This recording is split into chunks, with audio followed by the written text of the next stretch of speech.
Sobat Diet Kalori, bertemu kembali dengan saya Renika, founder dari dietkalori.co.id.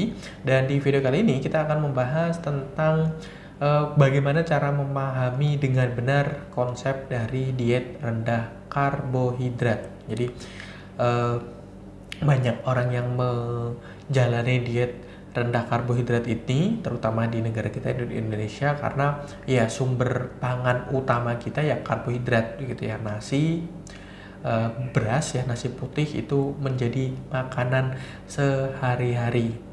Jadi sekarang banyak yang melakukan diet rendah karbohidrat yang mungkin bisa dispesifikkan ke beberapa jenis diet ya, diet Mediterania, diet paleo, diet ketogenik bahkan begitu ya, karena mereka membatasi sekali jumlah asupan karbohidrat yang mereka konsumsi seperti itu. Nah, karbohidrat ketika masuk ke dalam tubuh disimpan dalam bentuk glikogen, dan glikogen ini akan menyimpan air ya. Jadi setiap gram glikogen itu akan menyimpan 3 gram air dalam tubuh. Inilah kenapa ketika seseorang menjalani diet rendah kalori ya, mereka akan mengalami penurunan berat badan yang cukup cepat. Tapi yang sebetulnya turun itu adalah berat di awal ya, terutama ya untuk pertama-pertama biasanya sudah langsung menunjukkan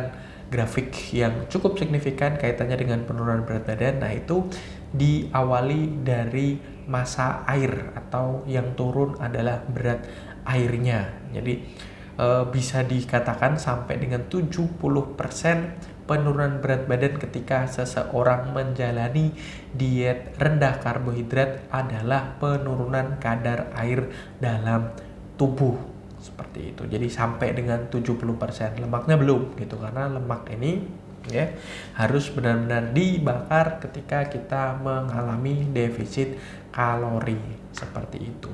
Nah, perlu diperhatikan juga bahwasanya banyak sekali orang yang berkonotasi atau memiliki persepsi bahwasanya diet rendah karbohidrat artinya kita sedikit sekali atau bahkan tidak mengkonsumsi sumber karbohidrat ya, misalnya nasi, kentang, umbi-umbian dan lain sebagainya gitu ya. Banyak sekali yang melupakan bahwasanya gula itu juga merupakan sumber karbohidrat ya. Setiap gula adalah karbohidrat, sekalipun setiap karbohidrat belum tentu gula. Artinya gula itu mengandung karbohidrat. Gula merupakan sumber energi yang disebut sebagai karbohidrat, dan sama juga mengandung glikogen tadi ya. Jadi percuma kalau misalnya kita menurunkan secara signifikan makanan-makanan, sumber makanan yang merupakan sumber karbohidrat, tapi kita lupa akan gula. Jadi banyak sekali, inilah kenapa saya membuat video ini untuk menjelaskan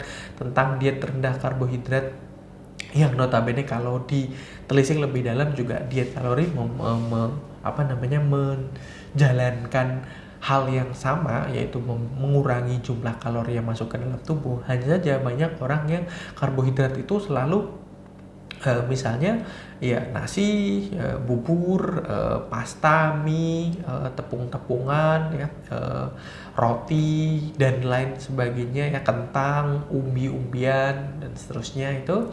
Tapi mereka lupa bahwasanya gula atau sesuatu yang manis, minuman manis itu juga mengandung karbohidrat. Jadi kalian yang melakukan diet rendah karbohidrat tapi masih mengkonsumsi gula dalam jangka waktu yang atau dalam jumlah yang banyak, maka belum bisa dikatakan menjalani program diet rendah karbohidrat seperti itu. Jadi harus diperhatikan secara umum ya, secara benar kaitannya dengan diet rendah karbohidrat ini. Nah, kemudian ya ketika kita menjalani diet rendah karbohidrat ini ya, tentu akan ada efek sampingnya. Jadi karbohidrat ini adalah sumber energi utama kita ya. Jadi akan ada rasa di mana kita menjadi lebih mudah capek, lebih lelah, lemas, dan terus kemudian juga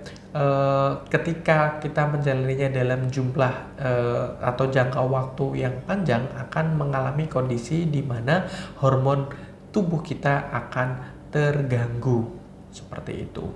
Terus kemudian ditemukan juga bagi mereka yang menjalani program diet rendah karbohidrat atau bahkan sama sekali tidak mengkonsumsi karbohidrat ya, atau kecil sekali begitu, hanya dapati dari sayuran saja, akan mengalami kondisi yang dimana kepala mereka pusing, mual-mual, terus kemudian kram otot dan kelelahan seperti itu.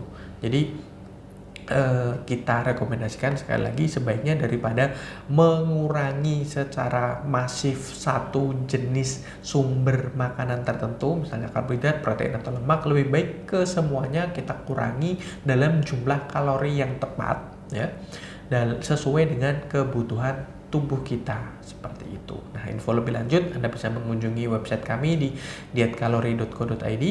Untuk video ini saya akhiri, semoga bermanfaat. Jangan lupa like, comment, dan share, serta subscribe dan follow sosial media kami yang ada di bawah ini. Dan sampai bertemu kembali dengan saya Erwin Eka dari dietkalori.co.id.